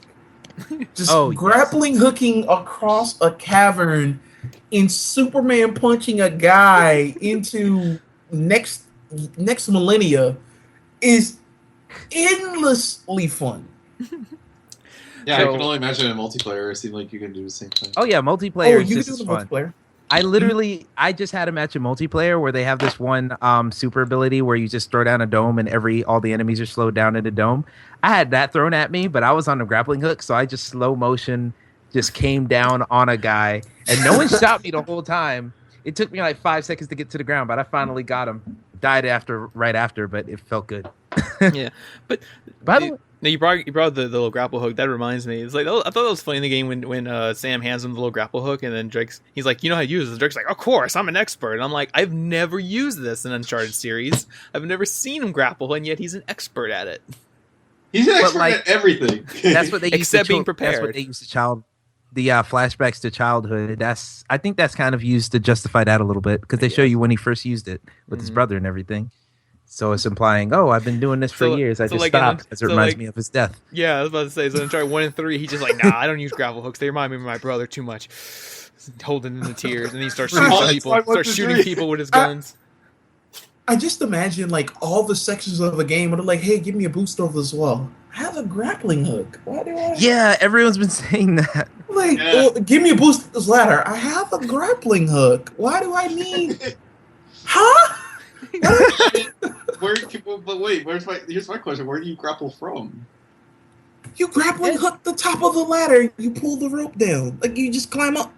Like Wouldn't the ladder fall down because of your weight? Well, that's the thing. You get the ladder.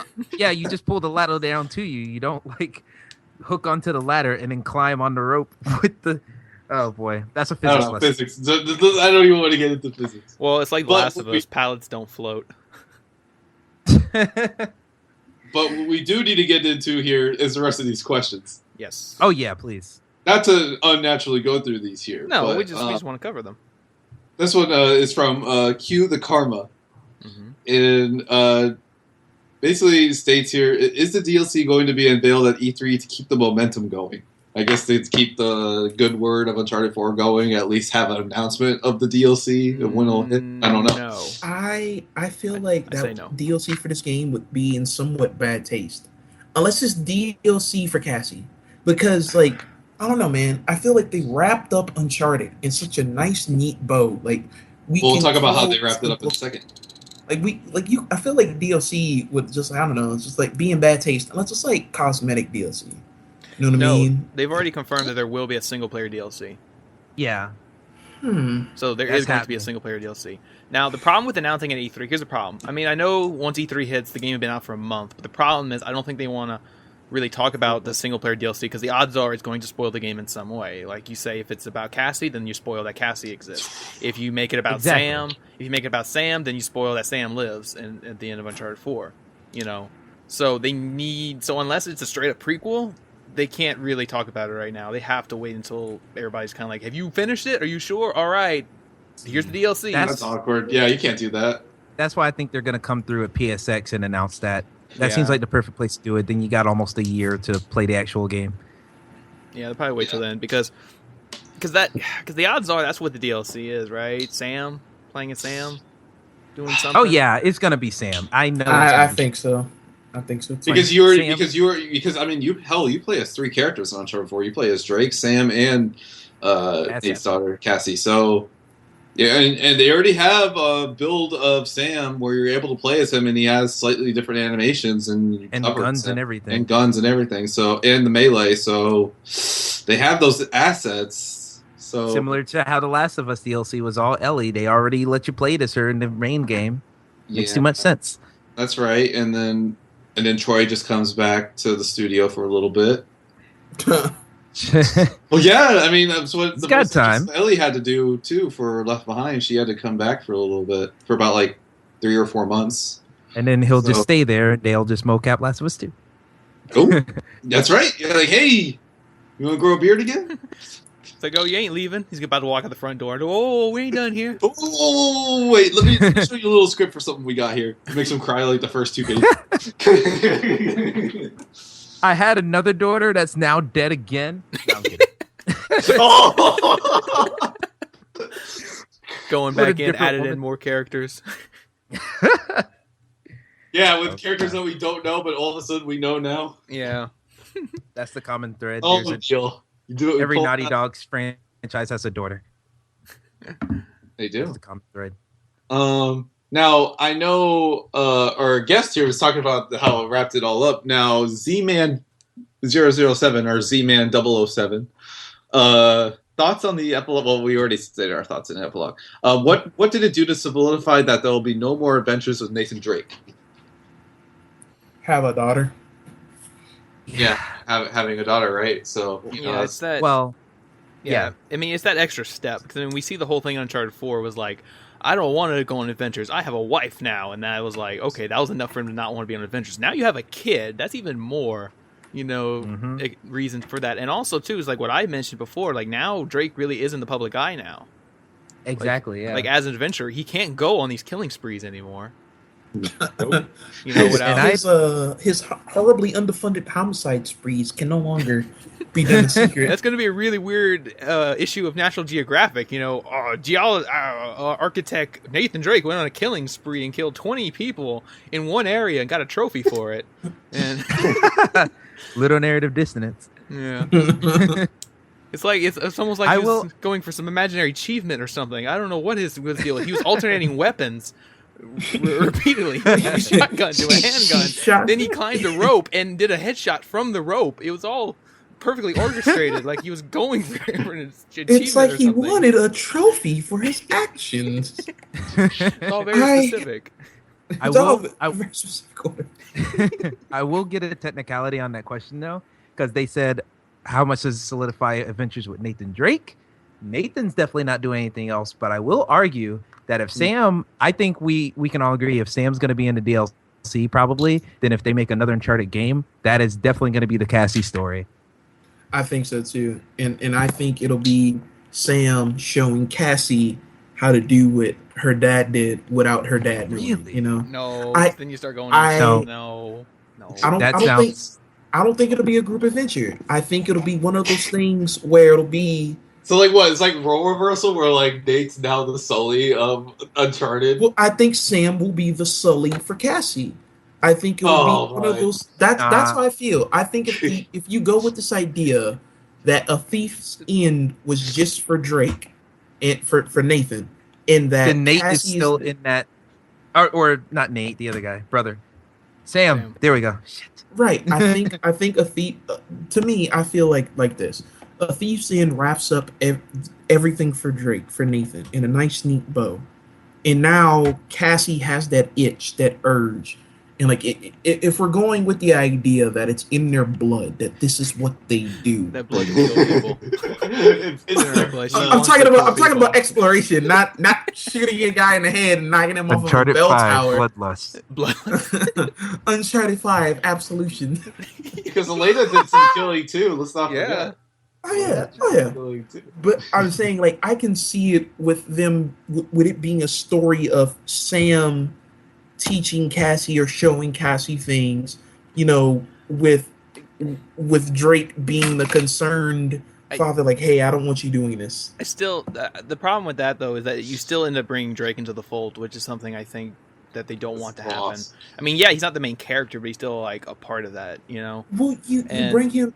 I mean, that was the whole point of doing the jump, that like, you know, 13, 15 years later was basically so that way nobody can do another Uncharted, because like you can't say he went on another big adventure, because he didn't. They show for the next 15 years he just became a normal guy, did his thing, did some research, did all that legal stuff, and doing everything legally. Well, that's what I'm saying. You don't bring him in. You treat Nathan like that big looming threat, like my dad can't find out that I've been doing this and that you've been teaching me. You know what I mean? You know what? Like, maybe, but it's still one of those things where like it's like after Uncharted 4, but like right, I mean, but then you do, but I mean, well, even if anyone else did a game about Sam, it would still have to be after Uncharted 4, like the continuing adventures of Sam, you know, doing his thing, because that's what Sam kept saying. I still have that itch. I still want to go on adventures, you know, because that's what it is. Like like Naughty Dog basically put that out there, saying, "Hey, we're not going to make any more Uncharted games. Well, after the DLC, someone else can. Someone else can. Here's your out. Play with Sam. No one else. Here you go. We gave you this." I have a perfect pitch for another Uncharted game involving Cassie as well. Forget Sam. Forget all the other characters we know. Treat Drake as that looming thing where you don't want your father to find out, but it's going to be like she's in the Peace Corps or something. She's doing some charity work out of the country and stuff. And then like some drug lord or some crazy guy with a military force comes in, and in her trying to get out of that, she gets caught up in, he's looking for some ancient artifact that apparently has clues around here. And she gets swept into that. And the whole time, it's going to be just how Elena was calling Drake throughout Uncharted 4. It's going to be, so Cassie, you doing all right down in Barbados or whatever the heck? And it's just going to be that back and forth. And she's going to have her own adventure. She'll be like in her 20s. She'll be just out of college. It'll be like the Tomb Raider reboot. It'll be fantastic. Oh, my Lord. See, wouldn't that be great? When you were first talking, I thought you was about to take a turn into like a Taken pitch, like Taken the game. She's going to kidnap. Oh, no. Like, I thought it was going to go into... I have skills. I thought it was going to go into the realm of like that movie No Escape or whatever, where it's like crazy. It kind of it would start out like that, but then she'd get caught up and actually want to be like, oh, there's adventure here. And then she gets that same pool that everyone else in her family suffered from. I'm like, where's Owen Wilson? He's off having a nose. Yeah, I mean, it's, you know, it could. You know, I don't even really want to think about, like... I mean, I want to just think about the DLC, but, I mean, guys, like, this like next hypothetical Uncharted game that probably won't star Nathan Drake, of course. It's so far off. Like that's probably going to take a whole generation off for Uncharted as a whole. I mean, well, that's the thing though. Like when it came to the end of Uncharted 4, like you feel really sad because it's like this is it. Like this is the end, and this is the end of Drake. We're not going to see him again. Nope. But what's really going to be sad is when you play that DLC and you're going to be like, oh shit, this is really it. This is the last piece of Uncharted that Naughty Dog for will a ever develop. long time. Yeah, for Naughty Dog will ever develop, and the last bit of Uncharted for a long time. Like, if I were to predict, I mean, this Uncharted, well, of course, we're not hyping it up as soon as after games are released, which I kind of do sometimes, because Uncharted 3 to Uncharted 4 was about almost 5 years. So, well, about like 4.5 years. So, gosh, like, see another Uncharted game, like a fully fledged Uncharted, not some card game, not some Vita 2 game or whatever. A next game in the series. I mean, I'm talking like 2020. PS5. Yeah, but not maybe even no. Middle of PS5 life cycle. Like 10 years from now. Oh yeah, I see it maybe more than half a decade plus. Or yeah. But will Sony bin develop it? Yeah, that would be really appropriate, right? Yeah. Until Dawn would be even more appropriate, considering they did the same thing with God of War on PSP. Wasn't their IP, but they did magic with it on the system they were forced to use. I don't know if I want them touching Uncharted. I mean, it looked beautiful, don't get me wrong, but I'm not sure if I want them touching it. See, I feel like Ready at Dawn, they're really good at using other people's franchises and doing cool stuff with their franchises. It's the only time they've really had a misstep is when they tried to do something completely original. Stupid original ideas. Well, the original idea was good. It just wasn't fleshed out, and it didn't turn out well gameplay wise. That's why we give the order so much shit. But yeah, I mean, for the next Uncharted, because Uncharted 4, I already feel so complete with it already, and like I remember saying out, like, Uncharted 4 is just a phenomenal game. No news there, no surprise there. So, on all fronts. And kind of the last question that we have here from I'm the Knight 89 talks about where does this game place with the other games. This guy says here, a little controversial for me, at least personally, I still like 2 the best. Come on. Okay, he threw that in there. I know, it's just I hate when people say 2 is the best. It's just so annoying to hear that. When it's not. When it's actually not. Yeah. I think 4 is the pinnacle of Naughty Dog's work, even with the turmoil that was happening before the game's release. I put Uncharted 4 above all of the other Uncharted games right now. Yeah, it is. Yeah, I mean, Uncharted, like you said, it might not have the most set pieces, but it's the most full package. I mean, you get the great stories, to get your action pieces, and it's just such a bigger game than the rest. It's so open-ended. There's so much more story, more context, more emotion there. Emotion, yeah. Oh, David Cage, love that. David Cage, man. But yeah, and I mean, it is one of those things where, maybe right now we're saying that. Actually in a few months we'll maybe we'll look back and say, maybe Uncharted 4. I don't know, but I don't know. I mean, it is. Actually, even though we're hot off the heels, but it's been nearly a month. I've really gone through it, and I played 1, 2, and 3 again on the collection before. Oh no, this one's undeniably the best. People say 2 is the best at this point is very just if you think 2 is the best, then you're missing the point. You're missing the deeper meanings and everything. Yeah, well, I mean, look, everyone has their opinions, and that's fine. But look, 2. I mean, look, where I even rank it right now is 4 is the best. 4, 3, 2, 1. 4, 3, 2, 4, 3, 2, Golden Abyss 1. And the card game, I'm not really sure, or the iOS game, I don't know where that can fit in. But yeah, for me, yeah. So basically, if you take the Vita game out, it is a franchise that literally gets better with each game. Yes, exactly. Yes, but it also changes with each game. Like it was so much focused on, even in 1 and 2, focused on the action and the adventure aspect, and then in 3 and 4, you get the of character development, and it becomes not just about the adventure itself. It becomes about these people and the turmoil that happens when you have this type of lifestyle. Mm-hmm. Now I have a gameplay question about Uncharted 4. Ooh. So in Uncharted 4, can you throw the grenades back? No, you can't. No. Nope. Okay, that's what annoyed me. No, I was like, just a typical thing. I was like, why in Uncharted 3 I can throw the grenades back, but I can't in Uncharted 4?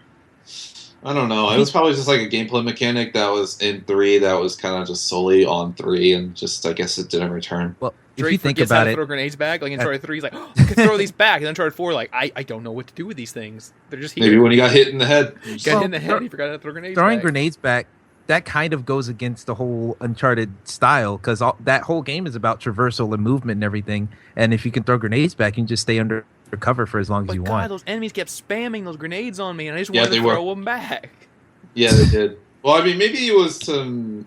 I think, due to the fact that I think even this Uncharted is even more traversal with the grappling hook and going to different areas than ever. I guess maybe they wanted you to not like stick to pieces of cover, and they wanted you to like move around. Right, and that was the whole thing. I agree with you about that. Yeah, they probably. wanted freedom of movement. They wanted you to keep on moving as opposed to staying in a piece of cover, getting bombarded with grenades and throwing them back, and just kind of repeating the process. I don't think they really wanted that too much. Mm-hmm. And I appreciated that there weren't too many of those like heavy enemies in the game. I mean, God, you only fight maybe five of them. 5 or 6 of them. It's not bombarded like Uncharted 2 or 3, where you were constantly fighting like the big guys. Don't get me started. Yeah. So I mean, that's just the thing about Uncharted 4 is that, man, there's just the scope and the levels are just so big. Like, I just sit there, walk around, and explore, and there's just nothing there. You go all the way around this corner. There's no straight path. You just keep exploring, and sometimes there's something there, sometimes there's not. And just all the development that went into making these kind of just open area where almost nothing there, and it's crazy just how big these areas are. Wide open areas. Wide open areas. You drive around that Jeep, you can just drive around that Jeep. Go to these little areas, explore it. Yeah, Madagascar was ridiculous. That was just way too, like, even for finding treasures and things, I thought it was pretty cool, but you had to go so far to even find some random nook where someone left a cup. Mm-hmm. It was kind of ridiculous. And same thing with the boat. When you drive that boat to the island, I was just driving around that island, going these little spots, just exploring. I'm like, it's crazy. Just get in here, go swimming, climb back in the boat, do some more exploring. Have dolphins follow you in the boat. Yeah. Very cool. Mm-hmm. I will say, okay, I want to test the waters. What was the emotional impact for you personally of the ending? Because I personally, because I was expecting, they kept pitching this thing as a thief's end, something horrible is going to happen. But then when you turn around and Cassie's there, my heart just freaked out. I dropped a tear or two. I was like, holy shit, they had a happy life. I was so happy. Well, they're not dead. Exactly. Well, it's funny because, kind of towards the end and, aside from all the hypothesizing I did in my head and all the stuff that me and Cody talked about in the months prior to experiencing this game that, nothing dire happened, which is good. Not that I was opposed to it when you go listen back. I mean, beforehand I was all like, oh, someone's destined to die. Yada, yada, yada. And I mean, that's the thing. Like, Sully's still even alive in the end. I'm like, God, how old is he? Like, he's how old he was in that picture. Yeah, he's probably 80. Yeah, he's got to be like in his 80s there. Oh, he's got to be like in his 90s. No, he has to be in his 70s, almost 80s. I was expecting Sully to walk in the back door with an oxygen tank. Like, oh, hey, Drake. Trying to smoke. Sully is definitely in his twilight years. Takes off the little gas mask, smokes a cigar, puts the gas mask back on. Like, I could definitely see Uncharted 5 just starts with his funeral. Right. I could definitely. No, it starts with a funeral, and you think it's Sully, and it's just some friend of Sully, and Sully's all old and like in a walker. Oh, he's dead. I'm alive. I'll be alive forever. It's like Grand Theft Auto 5's opening. Oh, you thought I was dead. Oh, you thought he was dead, but he's not. No, I was thinking of it like the Captain America Civil War situation where it's like Peggy, where like you have the beginning of the next Uncharted and Sully's dead, and you have the funeral, and it's just... Don't remind me of Peggy Carter. Why television? Yeah. But I don't know. In terms of like really emotional scenes, I mean, like the beginning with like Elena was really cool. I mean, like I remember Cody talks about like that moment in Uncharted 3 with him and Elena. I mean, God, you get like that tenfold in this game. Yeah, exactly. Oh my God, that was you get fantastic. those moments tenfold, which is good. I want that. Like, dang, you must have freaked out on Uncharted 4 because you get those moments times 10 in this game. Oh shoot, dude, you don't even know. Like, I love when in video games they do all this romantic stuff and people get shipped together and shit like that. It's so great when I just got to see them just be a couple. You never see that in a video game. Just a normal couple just hanging out, eating, washing dishes. You know, busting out the PS1, playing Crash Bandicoot. Also, I call BS. They're living in New Orleans and they're eating salad for dinner. What? Pretty healthy. Well, they were eating like fruit. It was a little bit more than salad. It looked like something else. It looked like slices of something. Looked like salad and tomatoes. They're New Orleans. They should have been eating gumbo. I wanted to see some crawfish etouffee. You know, I wanted to see some beignets on the counter, some Zapp's potato chips, something. What if they just had a box of Zatarans and was like, "Hey, forget you." Right? I wanted a box of Zatarans on the counter. Oh my God. Some Abita Springs beer or something. Yeah. But yeah, I mean, yeah, it's right. It's just such a human moment, and I'm like, yeah, right. This digital character has more of a life than I do. Yeah. Right? You know? Wow. Just in there, it's like, yeah. And then like, it's like, I just think, like, aside from all the silly stuff that we talk about with the amount of people it's killed and all that, step that aside and everything. Like, it's believable. It's actually, you know, something that you can connect with as a player. And I think in this game more than ever, because all the other 3 games kind of advertise, even the beta game, advertises like, yeah, you could be Nathan Drake and all that. But like this one, even with the choices that you only make 3 of them to say stuff, like I felt like him more than ever, like kind of being in his shoes and whatnot. And, you know, just like the scene where he felt so human, freaking out over his brother, like legitimately, like freaking out.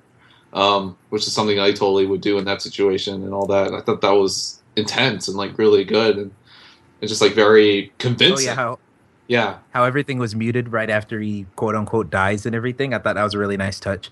Yeah. Now, kind of like one lasting talking point that I can even think about with Uncharted 4, it's just in the story, like how, like even though we talked about Rafe a little bit with like the end boss, like did you guys like Rafe like as a villain? Even though.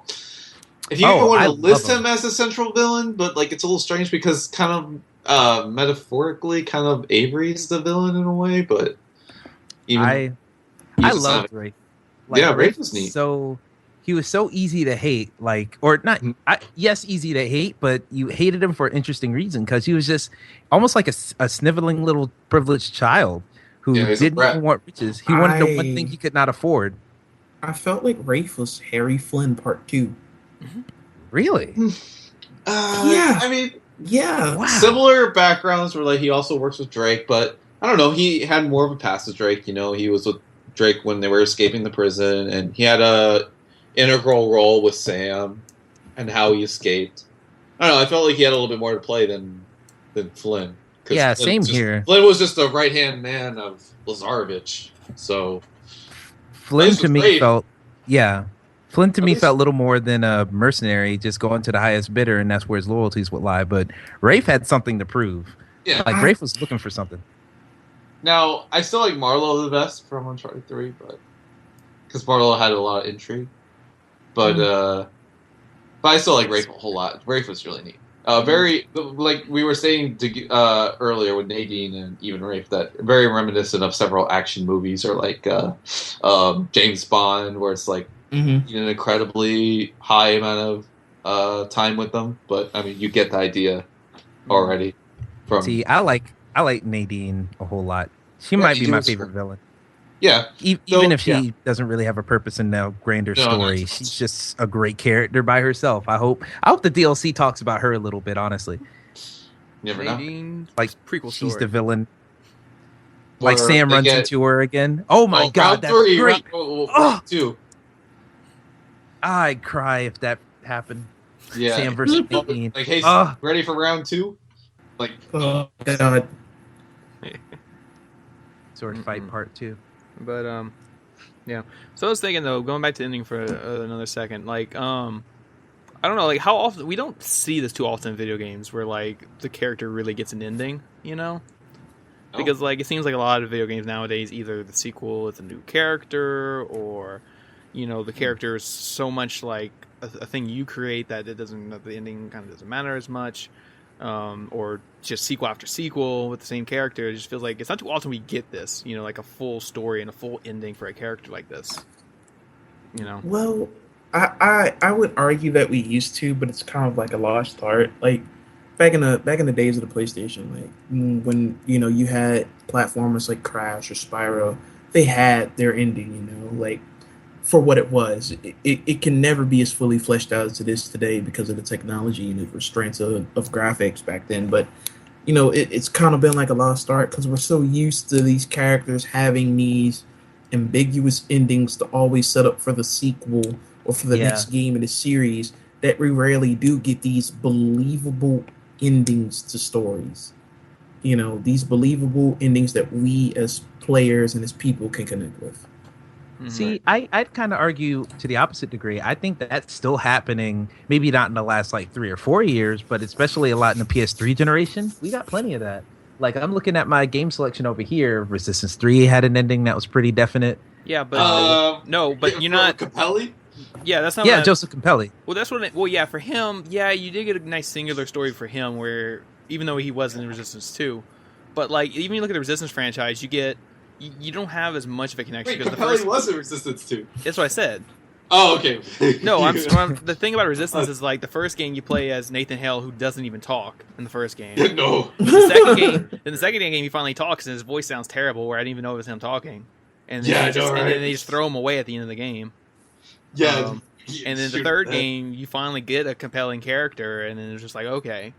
But it wasn't until the third game they had to switch characters. But I mean, it's not too often you start with the first game, you get a good compelling character, and you see that character through to a final story. Because I'd argue maybe Infamous. They tried it with maybe Infamous 2. Infamous 2. I was almost gonna kind of go back to Halo, but hold on, I continued on. I've only played the third game in this series, but maybe Max Payne. Wait, I'm trying to. He sadly doesn't have an ending yet. No, Max Payne doesn't really have an ending. No, because at the end of Max Payne 3, it's just kind of like, yep, that's it, end of the day. Yeah, it was. Well, when I say ending, I'm talking about one of those endings that like closes the book on this character, but in some way, shape, or form leaves the book open for other things. Kind of like Red Dead Redemption. Yes, Red Dead Redemption is a perfect one. It closed the book of John Marston's story, but that doesn't mean his son can't continue his legacy in some way, shape, or form. And we get the spirit of that character. And it's the same thing with those classic video game characters like Crash Bandicoot. The way his story ends, it closes the book on that particular section of Crash's life. But yeah, there's still always room for Crash and his adventures because he's a timeless character. He's a character who doesn't age. Animal. Right, but you look at the game, you look at like Crash. He's a character who can never truly age. You know what I mean? His age will never be called into question. But when you play Uncharted, you realize Drake has an expiration date. Like, he constantly says that, like, I'm getting too old for this shit. He has an expiration date. Yeah, but that's what I mean, though. Like, we don't get a conclusion to the character, like, too often like this. Like in Uncharted 4, you had this conclusion to the character. We see where his life is going. You see where he's headed, and we're like, yes, he is done. The series is done, or at least it's done with him. You don't get that to him. Like Emmett brought up a good example. That's like Max Payne, where like the first game, the second game tell one story, but by the end he wasn't necessarily better. And then they did a third game, Max Payne 3, and it goes more into his character a bit. But by the end, he's still the same. There's no conclusion to him as a character. Well, I don't know if that's what they were even initially aiming for. I mean, yeah, it would be like a trilogy if that were to happen. But I don't know if sure Rockstar was even. I don't know if that was even their intention to do that. Because God, I would love another Max Payne game. Max Payne 3 was so good. All right, this is going to be really weird side note, but I think one game that might do this pretty well, Binary Domain. that old PS3 third-person shooter, that actually had like 5 different ending cutscenes that just wrapped up every character's story perfectly. So like I think that one's pretty good, even though that story isn't really necessarily why you play the game, but it definitely wrapped up everything in a nice little bow for everyone. I never played Binary Domain. It's free on PlayStation Plus 2 years ago. 2 years ago. 2 years ago on PlayStation Plus. 2 years. That's why I played it. Well, what about? Well, okay. Well, here's another one. Metal Gear Solid 4 did a nice wrap up of everyone. Yeah, that's right. Yeah, that did too. Yeah. I mean, we did get a Metal Gear Solid 5, but Metal Gear Solid 5 is technically a prequel. So, as far as Metal Gear Solid 5 wraps up everything too. Yeah. If you truly think about it, the timeline and everything. It makes everything go full circle. Yeah. If you've played all of the Metal Gear Solids, every question that you ever had about the series and like some of the gaps in time, you figure it out at the end of Metal Gear Solid 5. Even though Metal Gear Solid 5 is still incomplete. Yeah, that was what I was gonna get to. Yeah, the game is still incomplete, but you still get like, oh, wait a minute, like this all now makes sense. Yeah, I can go back and play the original Metal Gear on, SNES and now understand this in a whole new light. Yeah, I mean, or you could take the Big Boss challenge and play all the Metal Gears chronologically, game story wise. Good luck. But I mean, like just looking at Metal Gear Solid 4 though, as that was supposed to be the end of Snake, that character, and that worked. Well, Solid Snake, yeah. Or Solid Snake, yeah. I'm trying to be specific. Yeah, Solid Snake, not Big Boss. But yeah, so I mean that's one example, and then you look at other things which will be story driven. I mean, like I love Dragon Age, but every Dragon Age you play as a new character, so you don't get that like progression towards the end, Your Commander Shepard or Commander Shepard. Well, Commander Shepard's story's over. His story's over, but whether or not his ending was satisfying is up for debate. I played as a girl in Mass Effect 2, so yeah. I feel strange about that because it's like Commander Shepard is supposed to be me, like same thing with Dragon Age, that's supposed to be me. Well, with the exception of Dragon Age 2, because Hawk is Hawk. Oh yeah, Hawk is a pre-established character that you can modify. Right, that you're just watching his story, but in Dragon Age Origins and in Dragon Age Inquisition, the Inquisitor and the Grey Warden. That's me, that's my story, and how my story chooses the end. I feel like a lot of people struggle with endings on how to end a story in a way where everybody's satisfied. Yeah. Or, as Naughty Dog has proven in the past, they can end a story where not everyone's satisfied, even though it is a beautiful ending in its own right with The Last of Us and a lie that is told. It's kind of interesting how in the beginning that Neil is saying, "Oh, this ending's going to be divisive." It doesn't really seem that way. No. Oh yeah, it's not divisive at all. Yeah, it doesn't really seem like it's divisive among fans it's just, at all. Yeah, it's kind of weird how he said that. Yeah, it's not. Well, I mean, he didn't know how the reaction was going to go down for everybody. I was like, but didn't people focus play test this? Weren't they satisfied? Like, I don't know why he would go out and say that. Like to say it's going to be divisive. I remember because also Ken Levine also said like BioShock's Infinite's ending is going to be divisive. Well, I remember he was like, it's going to be divisive. It's unlike anything you've never seen before. That one's pretty crazy. Which it was. So that promise was fulfilled. But I don't think there was anything about Uncharted 4. I mean, unless he's talking about like the Wraith battle or anything like that, maybe that might be a little divisive for some people. But like the actual ending, the conclusion. No, it seemed like it's pretty satisfying. That is the perfect ending for that character. Yeah, I don't really know why you said that. Who, me? No. Like in the interviews. Yeah, you. What are you saying? Oh, I was like, wait a minute. I got a little lost here. Like, I don't think I've ever said Uncharted 4's ending is divisive. I think that was just because all of their pre-hype and marketing teased someone's gonna end, but then no one ends. Everyone actually has a nice happy life and things are rainbows. Well, now that I think about it, Nathan Drake is one of the few video game characters who gets a happy ending, who wins. Like he wins in his story. Truth. Yeah, like I think about it. Some of the treasure. Well, treasure be damned. He got some coins. He got some souvenirs. He has a beach house. He's fine. Right. He lives on an island. Like, he's golden. But like, I think about it, like Kratos. Clean up that house. Like Kratos loses. Solid Snake. Snake just loses. walks away. I wouldn't say he loses, but he definitely is done. Like Big Boss lost. Hardcore. Like Cole McGrath lost, arguably. Yeah. I mean, no one every video game character, they either lose hardcore or they are just done and it's back to a baseline. But Nathan Drake's the only one that walks out of this and has a prosperous life, actually. Yeah. I mean, that's just what Naughty Dog does. I mean, they even did this with another one I forgot to bring up, but look at Jak and Daxter. They presented a full story in 3 games.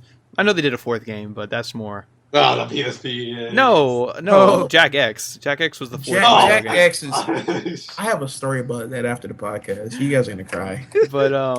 But I mean, just looking at the core trilogy where that was Jak's story, like that was such a well done story too. Like that they win. Yeah, they win. That's another one where Jak wins at the end. It's fine. They win. Daxter They found, huh? And Daxter wins too. He gets pants. Yeah, he gets pants. We find and out he gets his wish. He gets his lady. It's his lady. He wished to have another one of him. Yeah, we find out he gets. Yeah, it's so good. Like by the end of the Jak trilogy, you just know everything. You know Jak's story. You know him. You know his family. You know Daxter. You know what Daxter is. You know what the precursors with that whole thing and the way they incorporate time travel in this way. Like the Jak trilogy is just amazing, and that was just another thing with Naughty Dog just knew what they were doing story wise with that, and gave it an ending. Yep. Oh, yeah. Well, I mean, with the Jak's story. Yeah, it had a beginning and middle and end. In Jak 3, I remember being very, it was a very good ending. I don't remember anything being wrong with Jak 3. I like that Daxter also won. He got his pants. But I'm saying that's the winner. That's the way they win. Yes, that is the winning scenario. He finally got pants. And in the end of the day, all of us win because we got to experience a great quadrilogy by Naughty Dog. And on to the future we go. Wow, quadrilogy. although Uncharted 4 did kind of hint at them doing a racing game. Oh yeah, because when you drive in the Jeep, and then Sam rides up on you in the bike, and I'm like, "Oh, are we racing? Are we starting up a racing game?" Uncarded. Uncarded. That would be the greatest thing. Oh, you know how much fun that would be? Like crossplay on Vita. You get to play as Drake. You get to throw. Sam has his bike. All those other guys will have like a tank. Chloe would also have a motorcycle. No, Chloe would have her big van.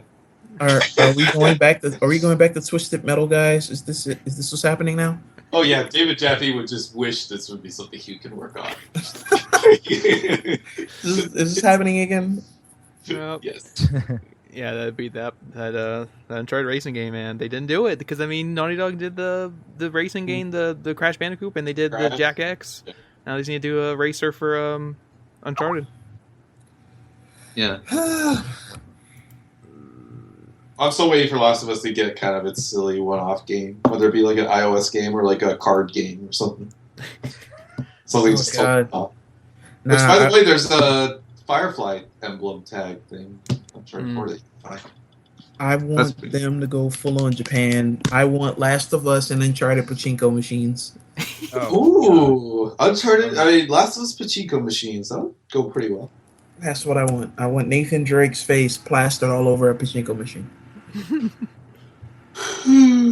I just want the picture of the protagonist from The Last of Us just holding his daughter, and that's just all over the pachinko machine. It's like after a couple hours on this is your emotional state. Oh my god. Okay, I don't think that's something to even joke about. Yeah, we don't joke about dead kids here on the podcast. Oh boy. It's a video game. If I don't play the game, she's still alive. Exactly. Oh my gosh. It's your fault. You can say that about anything. Like, if I don't watch this part of the movie, this guy is dead. No, I mean, if I just rewind it, he's not dead. No. I can do it like the Tetris computer did. I can find a way to not lose. The game, I may not win, but I don't lose. I just don't play. Duh. Oh, get out of here. That's how you not lose. Don't play. That's a terrible life lesson. That's how I graduated UL. I just didn't play. I didn't lose. Just didn't play. There you go. Got my degree. I'm out of there. Yep. But anyway, we are at the 1 hour and 45 minute mark. 45-minute mark. Lord have mercy. 1 hour 45 minutes. So yeah. So any final thoughts? Anything you didn't bring up? No.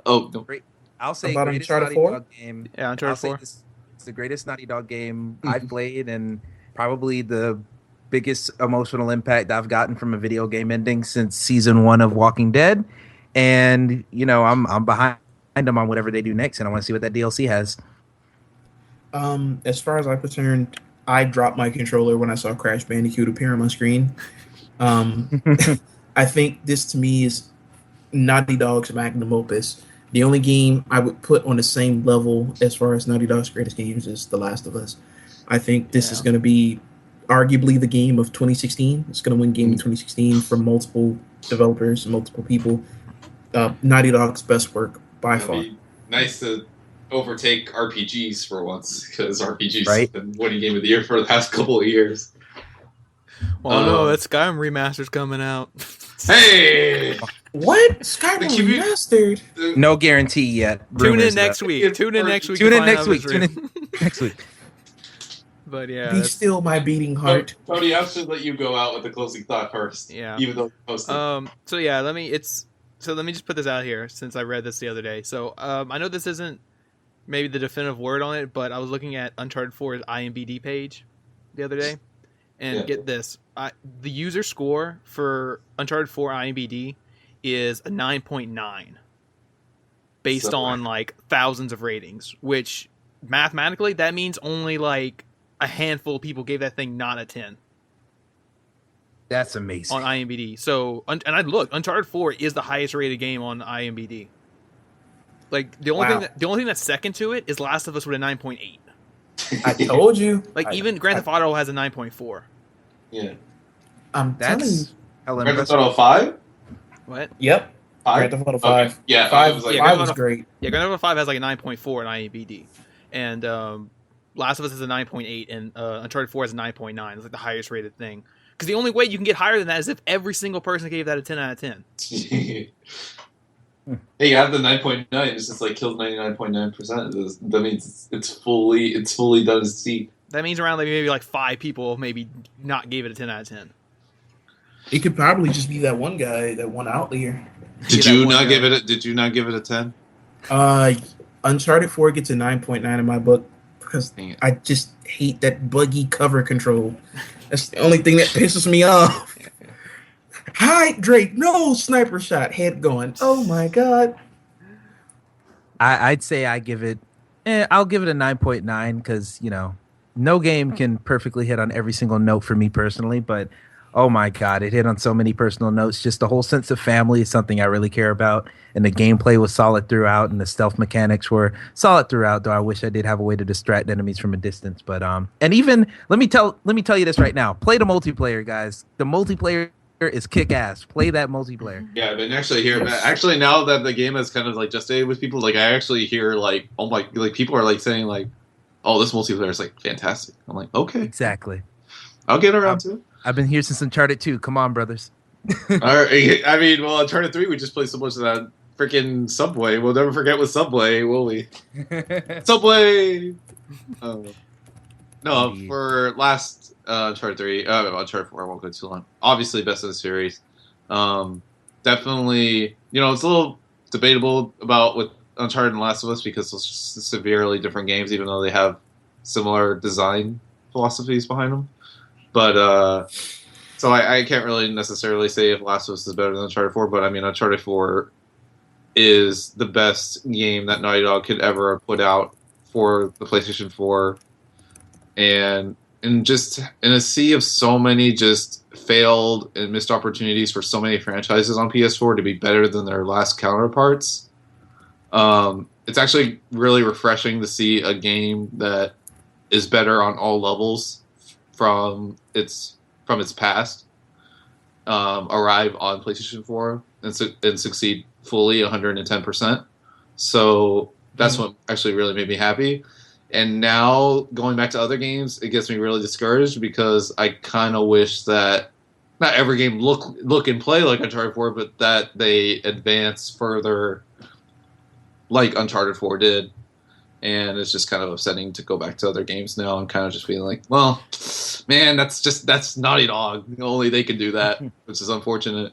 But I kind of wish other developers would get on that level. But Naughty Dog is on its league of its own at this point, and it has been since 2009. So I mean, Uncharted 1 was great, but I mean, it really put them in the map once Uncharted 2 came out. So it's actually kind of shocking to see that nobody has really surpassed them in any of that kind of way since 2009, which is pretty remarkable. So really the only developers that come close to mind that can appear close to Uncharted's, Naughty Dog's legacy is like Rockstar and BioWare.